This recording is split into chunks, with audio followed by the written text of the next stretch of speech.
Welcome in. It is Wednesday, August 9th. It is indeed Bears Nation podcast, the final episode before we have games, Kevin. Before we have games, it's finally here. We are actually starting next week, going to have actual game action, actual stats, actual performances to break down for you guys.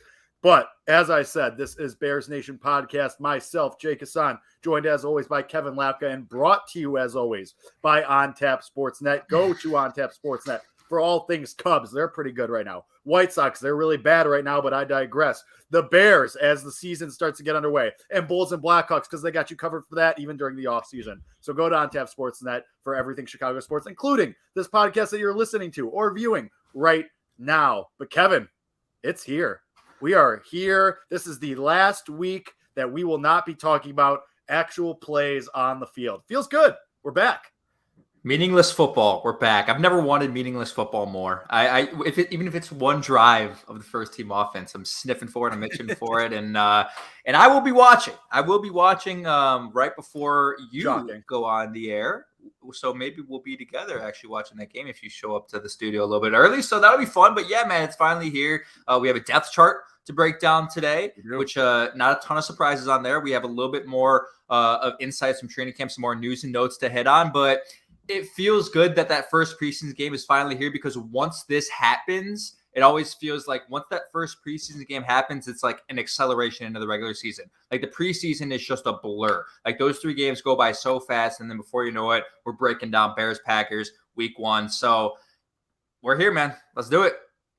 Yeah, we are here. And should we start with the depth chart, Kevin? Is that what we should do? I think that's what we should do.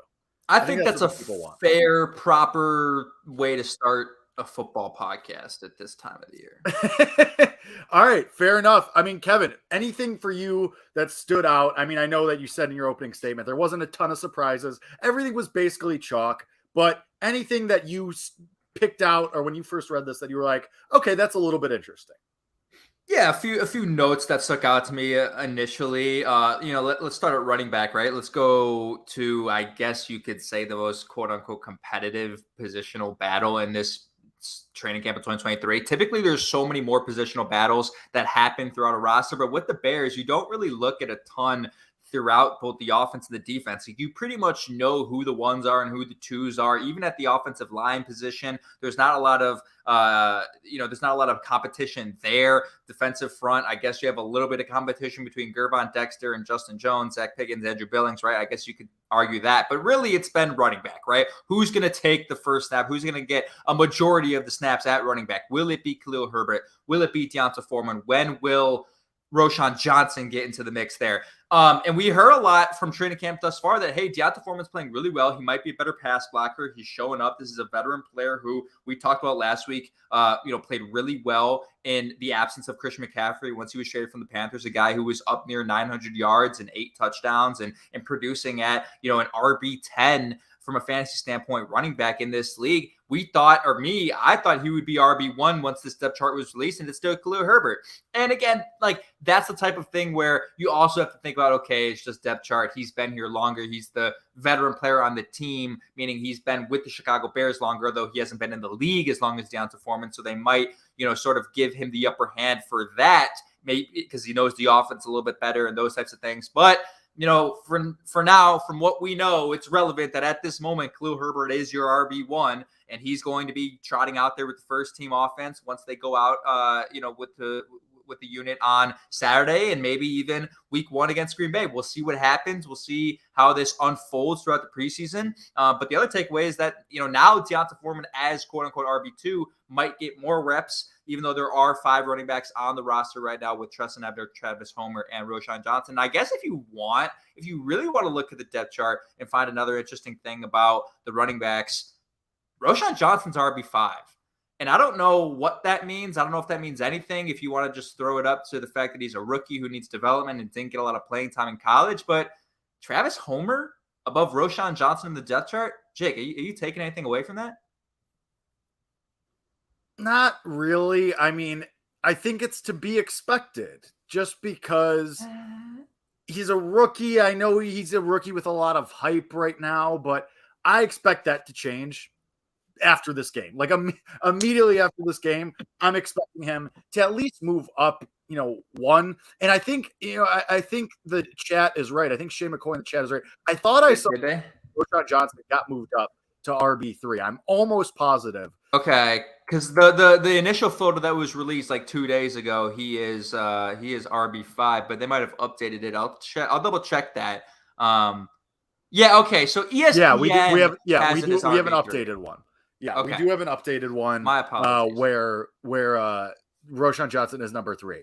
So, but still, like, I think that's about right. It's just as far as running backs go, just because like Tristan Ebner, I mean, you are famously not a big Tristan Ebner guy. Yeah. And as far as Travis Homer goes, his role on this offense, I know they like paid him money, but I mean, it wasn't a lot of money. That he was here to be a special teams guy. And what this says to me is that, because what we've heard, at least so far, is that Velus Jones Jr. actually looks a lot better and a lot more comfortable returning punts and kicks. I think there was a quote yesterday or the day before from the special teams coach of the Bears that, he's tracking the ball now. Like he has a better feel for how the ball leaves the punter's foot or how it leaves the kicker's foot. And so I am going to say something here that I think Travis Homer is probably not long for this roster. Like, right. I know they paid him money and I know they gave him a contract, but again, it wasn't a lot of money. They're not tied to him, in a huge financial commitment. So I get the feeling that Travis Homer is not long for this roster. Maybe it's one game. Maybe it's all the preseason. Maybe he gets to the practice squad.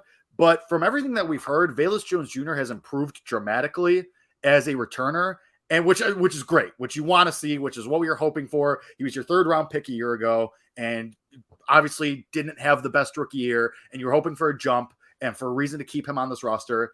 At least so far, it looks like for now he has kind of, I don't want to, like, it's not even the first preseason game. I'm not going to say that he's won that job, but it looks like he's at least secured himself a little bit bigger role and a longer look there. Because when Travis Homer was first signed, it was like, okay, like Velus is in trouble.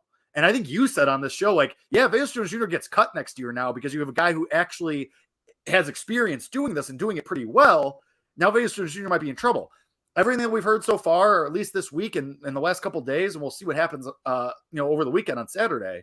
But early indications are that Velus Jones Jr. is on track to be your punt returner and kick returner. And I mean, on this depth chart, he is listed as the primary kick and punt returner. So as far as that, I know we just went down this rabbit hole of Velus Jones Jr. and the punt and kick return. No, this is a good rabbit hole to go down. But I mean, this is the biggest, this is the biggest thing. Like this is how we got there, the biggest jump. And I mean, hopefully this means that Velus Jones Jr. will be involved going forward and maybe even more in the offense as well. Yeah, no, so I had Herbert written down, and then right after Herbert was Velus Jones Jr. I mean, this is interesting to me. I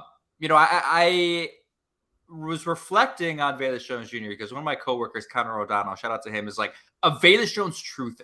Like he just like refuses. He refuses to believe that he's not good. He's all in on Velus Jones Jr. He's like the only one. And I'm like, all right, what do you see in this guy that I don't? So I kind of went back and looked at some of his stats as a returner, because at this point, it's interesting to look at the receivers on the roster. And when you look at the depth that they now have at the receiver position after the trade with DJ Moore and after re-signing Dante Pettis and keeping Equanimeous St. Brown around and drafting Tyler Scott, there's going to be an odd man out. And it's either probably Dante Pettis or Velus Jones Jr. So if Velus Jones Jr. wants to make this roster, he's going to have to do it as a kick returner. So I went back and I looked at, I do remember a couple splash plays from Velus as a kick returner. He had the muffed punts, but what can he do as a sole kick returner, returning kickoffs? So he was second in the NFL last year in 40-plus yard returns with 4. He had no fumbles on kick returns.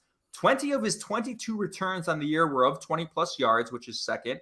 5th best average return yards amongst kick returns with at least 10 returns. So this is a guy who can produce pretty well as a kick returner, has the potential to be a pretty solid returner overall if, like you mentioned, if he can hone those skills as a punt returner and not cause critical errors that will lose you games late like they did last year. And I think because of that, he is going to probably end up making the roster over Dante Pettis. And the reason why it's down to those two is because last year the Bears carried 6 receivers. So if you count it out, you got 1 in DJ Moore, 2 in Darnell Mooney, 3 in Chase Claypool, 4 in Economia St. Brown, 5 in Tyler Scott. And that 6th guy you would imagine is Velus Jones Jr. And even if he's not getting a ton of reps, right? Because at this point, Jake, I don't even think it's outlandish to say that I'd rather have Dante Pettis as a receiving option because he had a pretty good connection with Justin Fields. He caught a couple of nice touchdowns.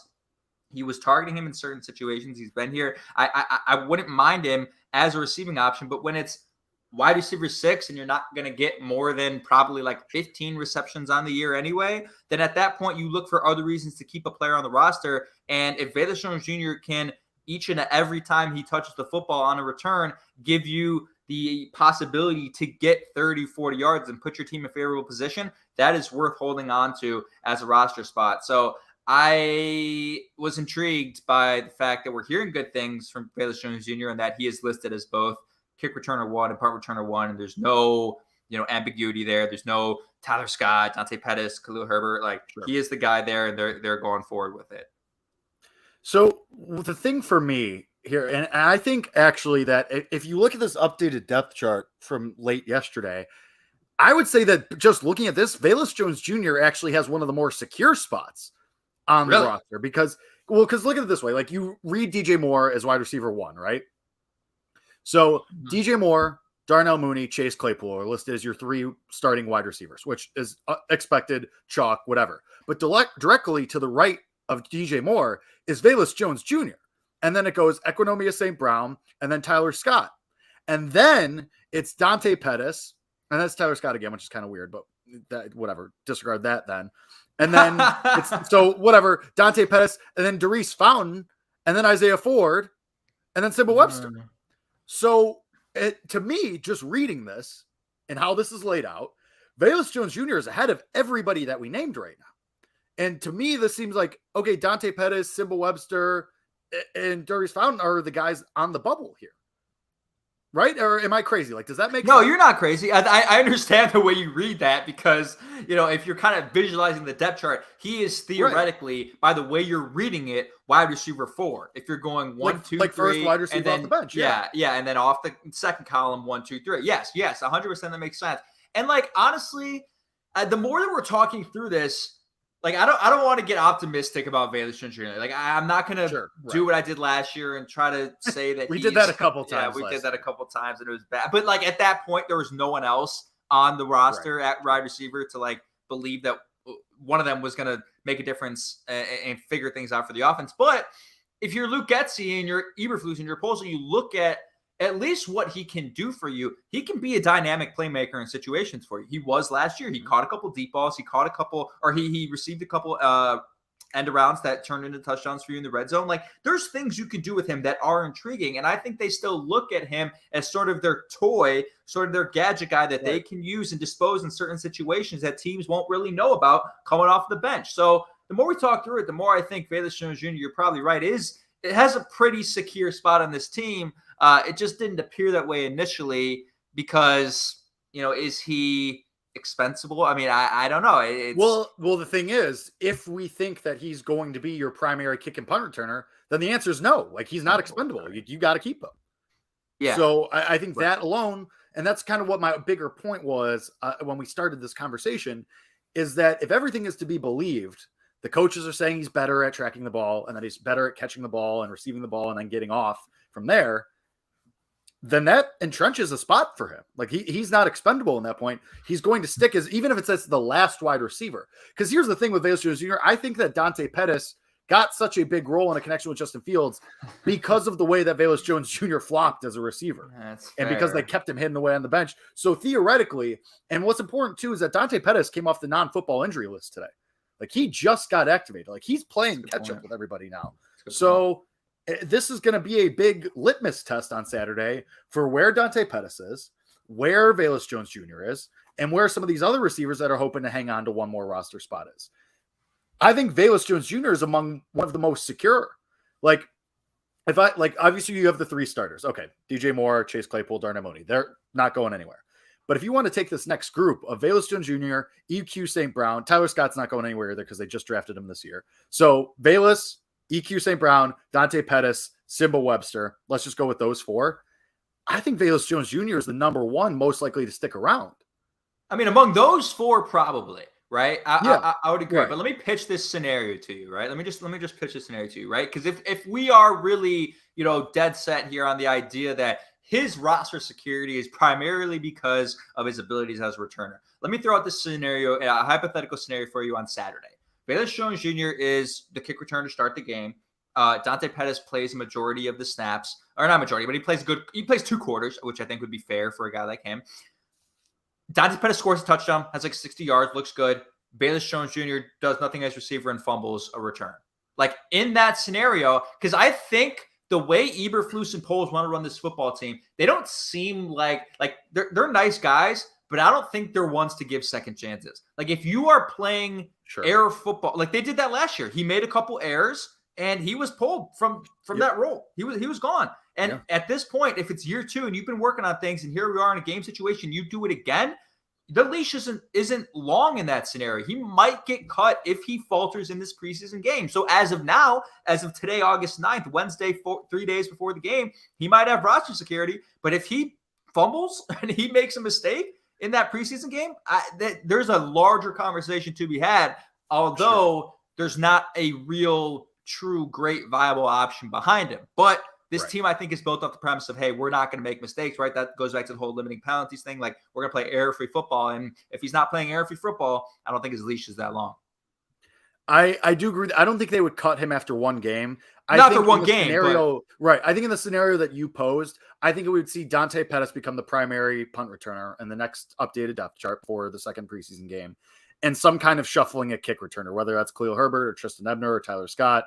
Who knows? Yeah. And then I think that would be the first sign. Like, okay, we bumped you down the depth chart. You got one more chance. And after that, like, it's the third preseason game. It's the dress rehearsal. It's our last time to get going. Like, then that's really it. Like, and I agree with you. I think even in that situation, like, just Dante Pettis having a big game wouldn't really put Velus Jones Jr. roster spot at risk. I think it would take somebody else also having a big game, whether that's Simba Webster, I think those guys, whether that's another receiver or whether that's Travis Homer, somebody. I think it would require somebody other than Dante Pettis, who we're not expecting to have a big game, to put Velus Jones Jr. at risk. Because you also have to remember, I know it's already been a year, but being a draft pick carries some weight still, especially a 3rd round pick. That does carry some weight where they might not be as eager to cut that cord, So that's part of it as well. Bad look. I can't believe we just did 20 minutes. I have one last thing. No, I literally just texted somebody. This podcast continue. Is dead. We just did 10 minutes on Velus Jones Jr. Like, this podcast is dead. We just did 10 minutes on this guy. But the other thing you have to consider is, like, in this era of the NFL where offense is so easy to come by and you're supposed to have what I believe could be a top 10 offense this year, what's the value of a good kick returner? Like, is the value you would get out of keeping Velus Jones Jr. around as a kick returner, does that supersede the potential value you would get from a Dante Pettis if you believe the value you get from Dante Pettis is more as a receiver, right? Like, what is the true value of a kick returner? Right. Like, teams don't go seeking for a kick returner in the draft. They don't go seeking for guys who can do this in free agency. Cordero Patterson's going to get, that's his only role in Atlanta, and they might not even keep him around, right? Well, like, he was good as a running back last year. He was okay, but Tyler Algier was getting a lot of snaps. It's just I don't know the value of it, and it's an interesting case study because, like, it's an interesting case study because of this. Like, the NFL is probably 1 or 2 years away from eradicating kickoffs, regardless. You know what I mean, or doing a different format like the XFL. Sure. Like, I don't know. It's just we're nearing the end of. Yeah. It was never a premier position. Like, it was never something you sought out. Like, if you had it, it was a luxury. Devin Hester, as much as we love him, is a Hall of Famer. It was a luxury. He was a luxury to have, and he helped your team win in situations. But the value of an NFL kick return at this point it's just not the same. No, I mean, I think that's a really good point. Like, pushing this forward to the future and trying to kind of think about that. Yeah, I mean, all right, that's no more really Valus. No more Valus. We did too much. No more Valus Jones Jr. I want to talk about one more thing about the depth chart, and this time on the defensive side. I mean, talking about roster spots that are in danger. Travis Gibson and Kendall Vilder listed dead last on the depth chart at their respective positions. I mean, Kendall Vilder was a starter last year, mind you. He started games, like from the jump. He started games for you at the nickel and sometimes on the outside. And he's last on the depth chart. Now, does that speak to the Bears' confidence in their corners and, kind of the updated roster and the talent you've added? Yes. And that is obviously a good thing. But you do have 2 rookies also listed as the top backups for corner. So it's not great for those guys. Travis Gibson, we've been waiting forever and ever and ever. And I just don't think it's ever going to happen. I mean, he doesn't surprise me, but Kendall Vilder surprises me being listed dead last on the depth chart at corner. Doesn't surprise me at all, actually. And here's why. Last year you were in a position where you didn't have anybody else. Like, you had a rookie in Kyler Gordon who you thought was going to be great, who had a little bit of a rocky start to the year. You needed a veteran presence there because that guy was going to start day one, and you weren't going to be comfortable at that moment throwing Greg Stroman or Josh Blackwell or any of those guys out there week one. You just were going to take the guy who's been here for a couple years. He's done it. He's played against good competition. He knows what to do. You were only going to win 3 games. He has experience, right? But now that you have your starting cornerback set, you have your Tyreek Stevenson, your upgraded, we'll call it Kyler Gordon, and your Jalen Johnson. You can now keep guys you believe have a higher ceiling in the back, like if it is a Josh Blackwell who's actually been playing pretty well in training camp, or if it is, a Greg Stroman, and then Kendall Vilder at that point is expendable because what's the point? Like, sure, guys are going to go down, but I don't know. Do you need to keep him around if you have enough faith in Josh Blackwell and Greg Stroman? This is a guy who has been in the league for 3 years now. He played 11 games last year and just hasn't really taken any steps. I mean, if anything, he's probably gone backwards. He had a decent, there was a couple times in his second year. Yeah, regression is always the first thing to look at when you think about a player getting, in jeopardy being cut. You want players who you believe can progress into being better players, not players whose best years are behind them. And that might be the case for Kendall Vilder. So I don't know. There's time for this, but This is a player where Saturday's an important day for him. There's a lot of guys. Well, and it's one of those things too, where, and Shane McCoy kind of alluded to it in the chat. This regime has no ties to guys like Kendall Vilder and Travis Gibson. It doesn't matter to them that they were a draft pick or anything. These guys, Matty Eberflus and Ryan Poles, didn't draft either of those guys. They did, though, sign guys like Greg Stroman Jr. and Josh Blackwell and these guys off the street who they liked and who they were like, all right, let's bring this guy in. Let's give him a contract. They were stuck with Travis Gibson and Kendall Vilder, and they gave him a shot last year and said, all right, prove your value to us. We don't really know what you're about. This is our valuation to us. Prove us wrong, and we'll give you a shot for a year. That's what this says to me. And I think that's the right way to go about it, though. I think the right way is to stick to, we talked about priors last week. Stick to your priors, stick to your charts. And, they're, Matty Eberflus and Ryan Poles, their priors on these guys clearly weren't very good. And now they said, all right, we brought in guys that we like, that we think were better. We were stuck with you. And if you don't prove something to us, you're out of here. So that's just something that stuck out to me as well. Anything else, Kevin, that stuck out to you on this depth chart or that you want to discuss? I don't know if you want to make anything I don't know, since I don't have the updated depth chart with me, is Darnell Mooney still theoretically wide receiver 2 over Chase Claypool? Is that still a thing? The way that I'm reading this chart, yeah. So it's it goes DJ Moore top, and then all the offensive linemen, Cole Kmet, and then Darnell Mooney, Justin Fields, Khalil Herbert, Kari Bosme, Chase Claypool start next column. So yes. There's a bigger conversation I want to have about Chase Claypool in a bit anyway. Or we could just do that real quick before we do the preseason next week. Let's do it now before we go into the breakdown of the preseason game. Wide receiver 2, wide receiver 3. I don't know. It's kind of moot. It's what were you calling it earlier? You were using a word for it. Just like Kevin, I use a lot of words. Yeah, I know. Famously. I was using a word for the depth chart. Yeah, you were like, it's like some a synonym to moot, kind of. What word were you using? It's like, I think I might have started with an S. You'll figure it out. Chase Claypool is a player who's probably been the most polarizing player at training camp so far. From what I've read, from what I've seen, there's people who saying he's playing really well, but of course he's getting in altercations with players and Eddie Jackson. And today, Wednesday, he was getting into it with Tyreek Stevenson, who's a rookie. So it was just interesting for me. And he pulls up today with a hamstring injury. Had to pull up, exit practice, was still on field. He didn't get carted to the locker room, didn't walk to the locker room. He was still on the field, stayed on the field.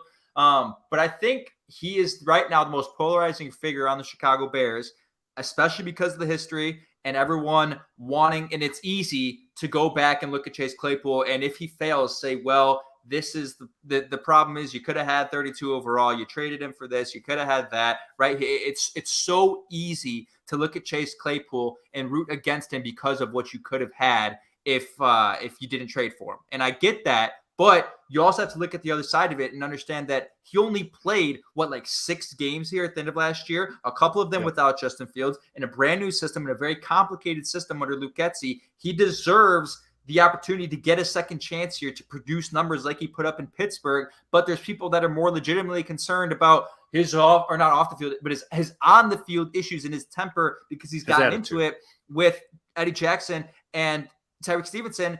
And what are we doing here? Come on. We're upset so let me that? ask you this. Are you okay? So you're not in the camp that's upset about that? No, I mean, this is ridiculous. Okay. This is what I want.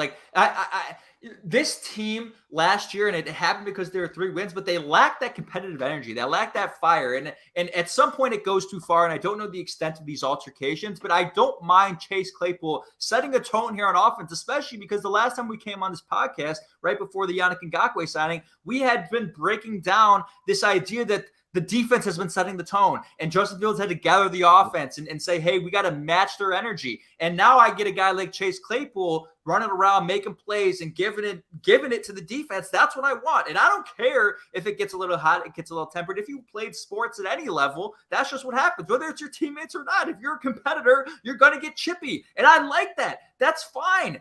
As long as he's not punching guys in the face like Javon Wims, this is the kind of energy I want. So I just get out of here with all this, Chase Claypool, he's a cancer. He's a people are starting those types of narratives. If things go wrong in that receiver room, everybody wants somebody to blame. And he's going to be he's the lowest hanging fruit on who to blame if things go south in that receiving room somehow. And I think he's primed for a positive year. I think he's primed to have a season similar to his rookie season in Pittsburgh. You're looking at 700, 800 yards in about 10 touchdowns. I don't have a problem with it, Jake. Do you? No, I'm completely the same as you. I mean, I was going to bring up the point that you said about, Justin Fields calling out the offense, saying that the offense lacks juice and they're getting chirped by the defense every day in practice, and that the offense just doesn't really have the same attitude or swagger, whatever you want to call it. And ever since that quote was said, or that, that kind of story was out there, that, the offense is, they're very calm or whatever, they don't have that fire, that juice. Ever since that story, Chase Claypool has gotten into 2 fights, arguments, whatever you want to call it. Isn't that exactly what you asked for? And I know the Eddie Jackson one kind of escalated to the point where Ryan Poles had to step in, but I feel like step in was probably the wrong adjective to use, because it was probably more of step in as all right, guys, keep it moving, not physically get between them and shove them apart. That's how I envisioned it. I envisioned Ryan Poles saying, all right, guys, enough. Let's go. And then they went their separate ways. I don't envision Ryan Poles wrestling them off each other. That's not how I read that. Some people clearly did, though, but that's kind of what you want. You want somebody on this offense who isn't so complacent and isn't so okay, yeah, guys, next one, let's go. Or we made a good play. Okay, cool. Slap hands and let's keep it moving. That's exactly what you asked for. And another thing about Chase Claypool, and I know last week I said that, I was a little concerned with the lack of juice, even from the reporters and people at camp, the lack of, excitement over explosive plays and things like that. Mm-hmm. It seems like, though, when we do hear about these big plays in practice, half of them are Chase Claypool, it seems like. And even if they're not completions or touchdowns, it's Justin Fields took a deep shot to Chase Claypool and it tipped off his hands. And he went to a high point and he just barely missed it. It seems like almost every story you read about camp every day, at the end of every day, whatever you want to say, Chase Claypool is mentioned in some way as being involved in the offense, either vertically or in the red zone or with Justin Fields in some capacity. So I think that Chase Claypool's attitude, because here's the thing too, results always change the narrative.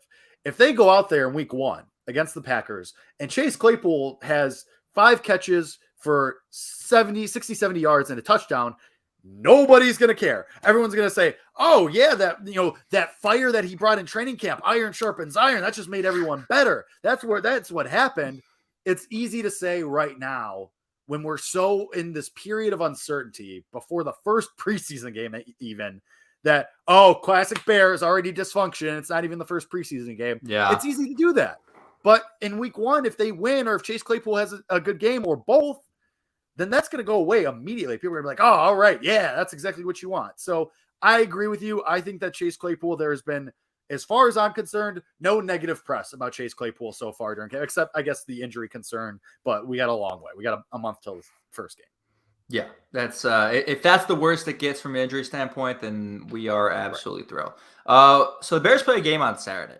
The Bears play the Tennessee Titans at home, and I wish I could go, but we will, again, Jake and I will be on the show on Saturday. If you want to listen to it, it's called The Better Angle on the BetQL Network. You should listen. It'll be fun. I'm sure I will, and we will, spew some more Bears propaganda on that show as we do on a weekly basis. But they play the Titans, and we got news from Matt Eberflus today after a couple of weeks ago, reports that preseason starters weren't going to play very often. They will be playing game 1. And it's kind of weird the way he phrased it. He said here and there. I don't really know what that means. Like, what is Justin Fields going to play the first drive and the third drive? What the hell does that mean? Just I interpret that as like blanket statement. Like, I interpret it as some guys are only going to play 1 drive. Some guys are going to play 2. Some guys are going to play a quarter. That's how I interpret that. Okay.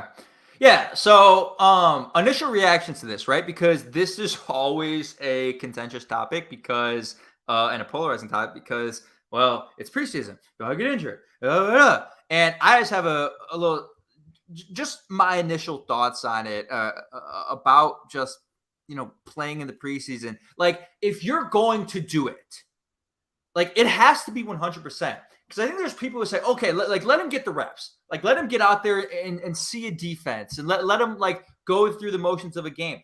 To me, that doesn't achieve anything. Like, if you're already taking the risk of putting Justin Fields out there, putting the whole, front unit out there, like, it should be a 100% game simulation. And I'm not saying that means Justin Fields has to be laying out and diving for the pylon, but he should be running and operating the offense at full 100% speed. What are you achieving if you're taking it 80%? You're not achieving anything. So I would either rather have Eberflus address it and say, hey, we're not going to play them at all, or hey, they're going to play. We're taking that risk, and there's probably about 27, 28 other teams that take this risk, but we're taking this risk and we're doing it 100%. We need to get reps in game speed. We only have 3 of these games now instead of 4, even though most of the time stars didn't play the 4th one, yada, yada, yada. The season's only a month away. We like the way we looked in practice, but we need game speed, real game speed. Take it 100%. So that if it's 1 drive on Sunday or Saturday, I want to see them go 100%, do a no huddle, no plays off, no 80%, no lackadaisical bullshit, because I think we saw that last year. And yeah, they won the first game against the 49ers, and you can't make the argument that they came out flat because of the preseason when you could have made that argument a number of times in the Matt Nagy era. But I just think if you're going to do this, if you're going to play the starters, if you're going to already take the risk, you have to be all in on it and treat it like an actual game scenario, right? It's like the whole phrase, oh, you play how you practice. Well, this is the epitome of that, like the actual epitome of it. So that's my take on it. I don't know if that's a crazy take. I think there's people who hate that take. But if you hate it, then you should just implore them to not play at all. Yeah, I actually agree with you. And I think another part of that is the Bears are in a unique position where there's a lot of new people on this team, offense and defense collectively. I mean, just alone, we talked about Chase Claypool already, who had a half a season, a quarter of a season with this team last year. The offensive line, you have a ton of new. You have the left tackle's the same, but you have Tevin Jenkins, who was here last year, but is learning a new position.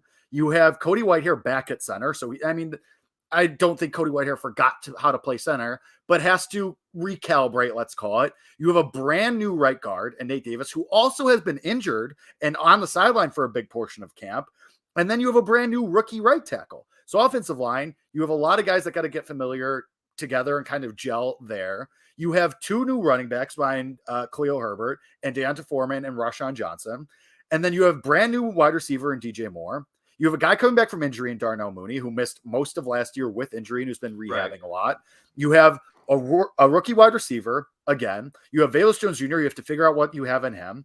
You have a brand new tight end in Robert Tonyan, who's supposed to be your second tight end, and we expect some more 2 tight end sets there. So that's the offense alone. And on the defense, you basically have everything new. You have 2 new defensive ends, 2 new defensive tackles who are also rookies that you have to rotate in there and figure out what's going on with them. You have a new starting corner in either Tyreek Stevens or Tyrell Smith, one of those guys. You have 2 new linebackers in the middle. You have a guy coming back from injury in Jack Sanborn. And then you have Eddie Jackson coming back from injury as well. So the Bears have a unique situation where just about everybody on this roster has to readjust or adjust for the first time to their position. So I agree with you. And I think that's why we're seeing the starters. I think it's going to be, you might get a quarter out of a lot. I don't know about a quarter. Depends on the length of the drive, but sure. Yeah. But I don't think you're just getting one series or one drive out of a lot of these guys. I think you're getting at least a multiple series out of a lot of these guys. I think the second game, you'll probably get the full first half. And then the third game, maybe you sit everybody. But this is just the situation that the Bears are in, where just about every single starter is in a new, different, unique situation that they have not been in before or they weren't in last year. Yeah, I mean, and that's exactly that. Like, that is driving my line of thinking as well. When I, do the Kansas City Chiefs need to do what I was saying? No, obviously not, because they're Kansas City Chiefs. But if you're the Chicago Bears and you haven't played game reps with all these new players in different roles and positions, then yeah, you need the game speed and you got to take it 100%. So, I mean, I'm with you, and who knows how long we'll see them. It's always like interchangeable. Like, obviously Justin Fields could play 2 drives, but maybe Chase Claypool will play 3 or 4, and Robert Tonyan will play. It's just it's interchangeable, but obviously it's all dictated by how long Justin Fields will play, because I think people that's the only player where if he gets injured, that's what everyone's you gonna fucking focus on. Idiot. Like, and I'll have to say it right now. Like, if Justin Fields were to go down on Saturday, I have no one to blame but myself for this argument. But like, how many teams realistically don't play? Like, Bears played the Chiefs last year in the preseason. I think it was game 1. Didn't Mahomes play that game? If I'm not, I believe he played that game.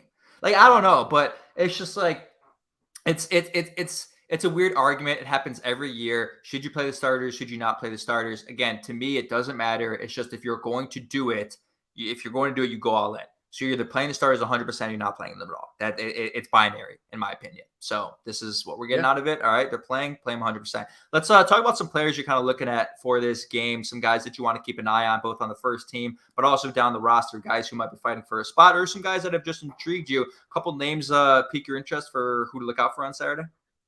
I mean, the obvious ones are all of the rookies. So, I mean, that's Tyler Scott, that's Tyreek Stevenson, that's Terrell Smith, that's Darnell Wright, obviously, that's Rashawn Johnson, and then that's Gervon Dexter and Zach Pickens as well, because I want to see if we can get a clue of what the roles are going to be, especially when it comes to Tyler Scott, Gervon Dexter, and Zach Pickens. Those 3 especially, I'm interested to see if we can get a feel for what their roles are going to be. I think it was Zach Pickens today said he's been working exclusively at nose tackle now too. So that'll be interesting.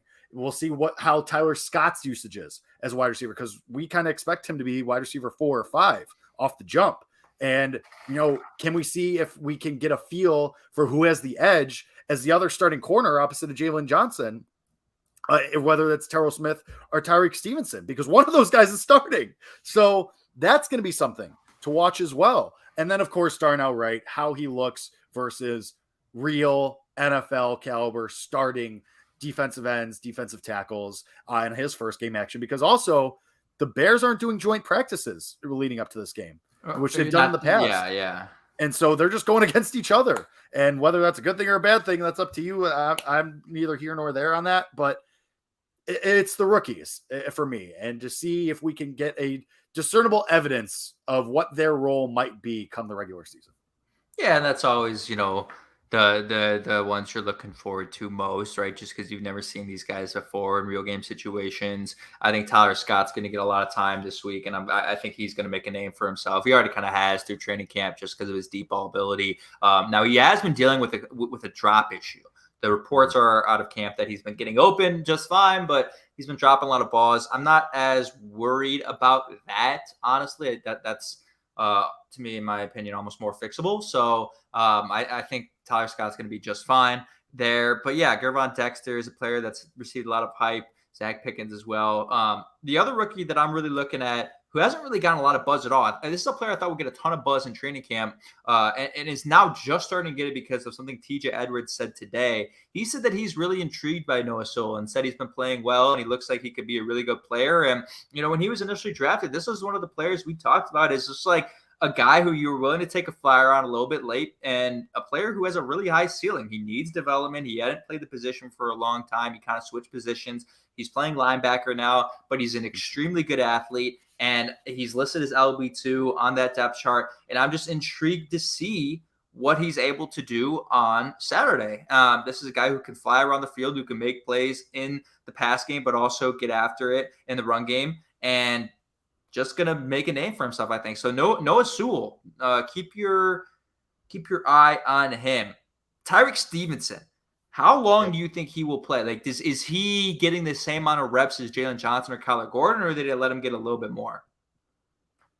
I think you have to give him more than those guys, just because, A, he is a rookie, and this will be his first look against quarterbacks not named Justin Fields, PJ Walker, or Nathan Peterman. So that's important against different receivers, against different everything, tight ends, whatever, different offense in general.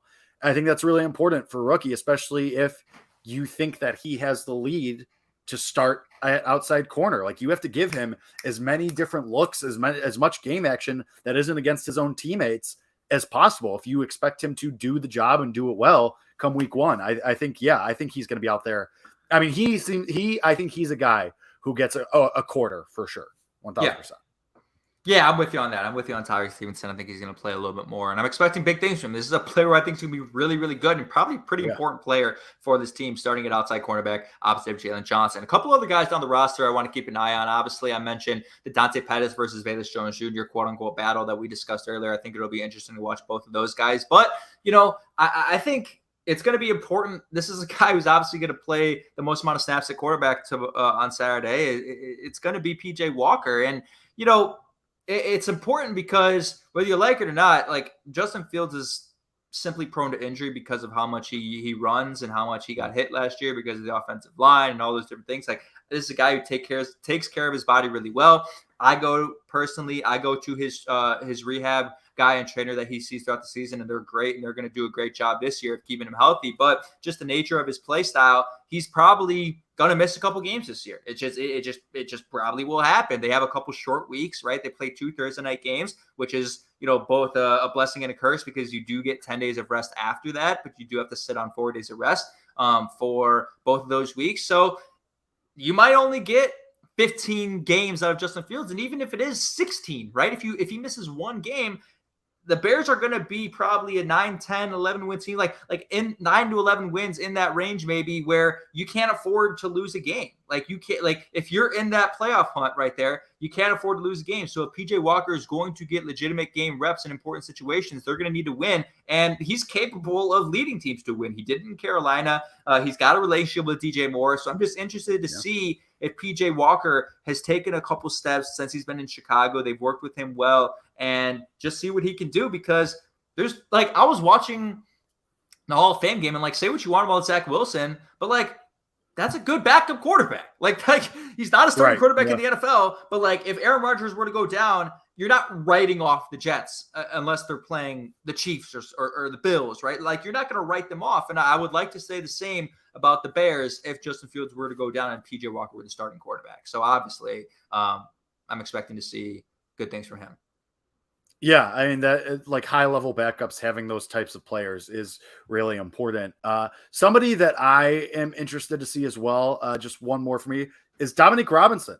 Somebody who was really raw last year and who showed potential, especially in that first game, and then he kind of faded away.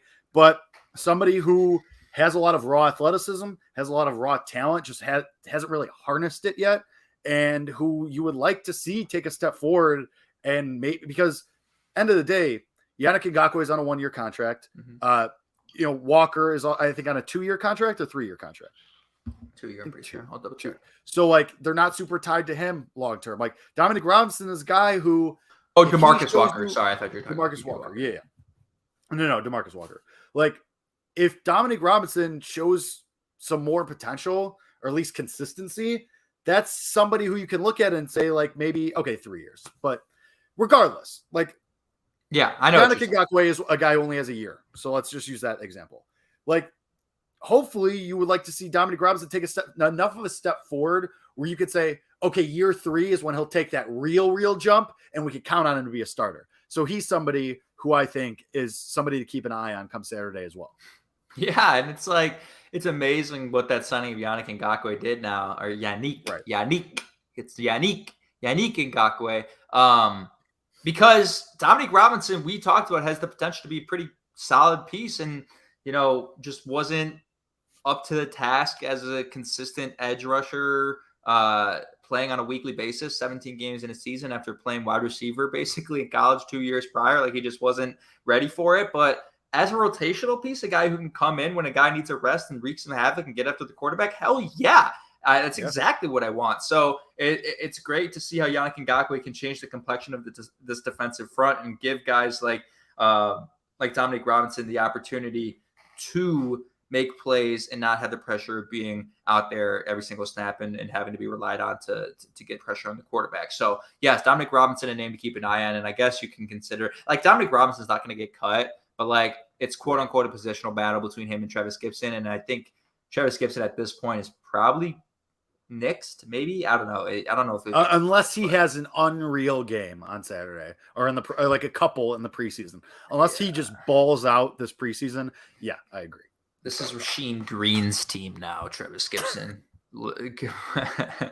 You better watch out, buddy. One other guy, I guess, just to keep an eye on. Not like anyone's actually going to keep an eye on this guy because he plays offensive line, but Ja'Tyre Carter has been playing pretty well in replacement of Nate Davis, because that guy just has not been on the field at all in training camp, which is an issue in itself. But Ja'Tyre Carter will get reps on Saturday. We'll probably get a lot of them, and it'll just be interesting to see how he holds up, because at this point, Jake, you might be in a scenario where, hey, that's your week 1 right guard at this moment. Yeah. I mean, that there's fear. Well, I think you would assume that maybe Lucas Patrick. Right? Yeah. I mean, maybe. I mean, Lucas Patrick is listed as the backup center on the depth chart. True. Which is like, it's just like hard for him because he plays both positions, but like, hard to say. I don't know. It's hard to say. So no, those are the guys I'm looking out for, man. I'm excited. All right. Before we wrap up, predict the line for Justin Fields. Like, am I basing it off whatever you think is going to happen? I think he's going to play. Whatever you think is going to happen. Your own personal opinion of what you think is going to happen. All right, 64 yards, 7 for 9, 1 touchdown. He'll play 2 drives. He'll play 2 drives. Fair. They're going to run the ball a lot, and he'll rush for like 25 yards. Sure. Yeah. All right. I like that. I like that. Mine wouldn't be too different. I don't have exact numbers. That's why I put you on the spot. But I would be happy with that. All right. Last thing. You said you had something to say to me earlier. You said you had something for the podcast. Yeah. So let's hear it. Yeah, I did text you. Closing thought. I texted you earlier. What did I say? I said I'm going to say something you very spicy. You were vague. You just said you had something to say. I did have something to say. So I'm sitting here last night. I'm sitting in bed. I'm watching Hard Knocks. You're not a Hard Knocks guy, right? You didn't watch last night? I'm out. You should be it. This is a good season. This is a good season. Yeah, I don't get. Were you gonna say I'm soft for not watching Hard Knocks? No, I didn't say you're soft. What did I say you're soft? No, I was gonna say, were you going to? And then you stopped yourself. No, that's such a stupid thing to say. Yeah, you're soft for not watching a TV show. Anyway, get on with it. I'm sitting in my bed watching Hard Knocks. I'm loving it, and I'm kind of coming to this realization as I'm watching Hard Knocks, which is obviously featured. The New York Jets are featured, and Aaron Rodgers is like the focal point of the show and is on there 80% of it. It's been one episode. I kind of came to like, I think I gotta like Aaron Rodgers. Like, I think he's kind of cool. Like, I don't hate Aaron Rodgers. Like, I don't know if that's a spicy take, but like, maybe it's just because he's gone now. Like, if he were a Green Bay Packer, would I be saying this? Probably not. But after watching the show, he comes off like a really cool guy on the show, and like, I think I kind of like him. And I can't believe I'm saying it, but this is where we are. So, you are not the first person that I've heard say this. That like, oh, Aaron Rodgers, like, kind of likable after one episode, of course, obviously. And that, that's kind of how you have to frame this. But like, I think a big part of it is you're a tortured Bears fan who does not have to deal with seeing this guy twice a year stunt on your team. And like, I think that's definitely part of it. I still think he's a huge weirdo, but there was never like he definitely has traits that are likable. Like, he definitely has traits of his personality, and obviously he's a baller football player. He's a really, really good football player, but I think there's parts of him that are likable as well. So I mean, that's why he's on, in commercials, and that's why he's on Pat McAfee show, because he has a personality and people do gravitate towards it in some way. So I don't think that's that spicy. I was expecting something way crazier, especially given your history. So, all right. What was going through your mind of what I was going to I don't know, because the way you phrased it was just so like, I'm going to say something very spicy tonight, not even related to the Bears. So I had no idea if this was even going to be football related, to be honest with you. So, whatever. I was a little disappointed in that spicy take, but that's for a Bears fan like me, and the things that I've said about Aaron Rodgers on this podcast before, that's a spicy thing to say. Find a new slant, Kevin. All right. This has been Bears Nation Podcast. We will be back next week to break down what we saw on Saturday and preview what we will hopefully see in the dress rehearsal, or whatever you want to call it, second game before the third game where we probably won't see anybody. So tune in next week. We'll be back to break down what we saw Saturday against the Titans and then preview what we're going to see the following weekend in the second preseason game. So until then, this has been Bears Nation Podcast, brought to you by OnTap Sportsnet. Reminder to go to OnTap Sportsnet and go there for all your Chicago sports content, including for this podcast. And for myself, for Kevin Lapka, for OnTap Sportsnet, this has been Bears Nation Podcast. We will see you next week. And until then, bear down. Bear down.